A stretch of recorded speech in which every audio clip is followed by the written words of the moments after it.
Number 9، ایمان ایک مذہبی تجربہ اور روحانی حال ہے۔ اگر ایسا ہے تو اس تک پہنچے کیسے؟ یہ بات کہ ایمان کو ایک حال اور ایک تجربہ بنایا جائے، ایک ایکسپیرینس کے طور پہ ہم زندگی میں لے کے آئیں، کوئی آرگومنٹ چاہیے، کوئی فاؤنڈیشن اور کوئی بنیاد چاہیے۔ تو وہ آرگومنٹ اور فاؤنڈیشن، اس کی فاؤنڈیشن اور وہ بنیاد حضور اکرم صلی اللہ علیہ وآلہ وسلم کی ذات مبارکہ ہے، آپ کی ہستی ہے، کہ آپ سب سے بڑا آرگومنٹ ہیں ایمان اور ایمان کے کانٹینٹ کے حقیقت ہونے کا۔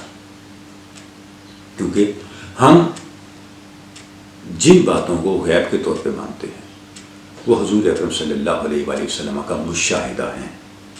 معراج کیا ہے؟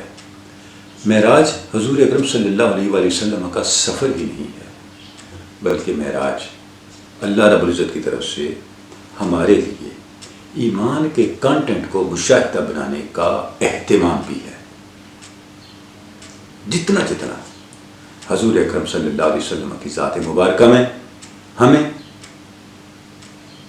فنائیت میسر آئے گی، حضور کے ساتھ عشق کا تعلق میسر آئے گا، اتنا ہمارا ایمان حال میں ڈلتا جائے گا۔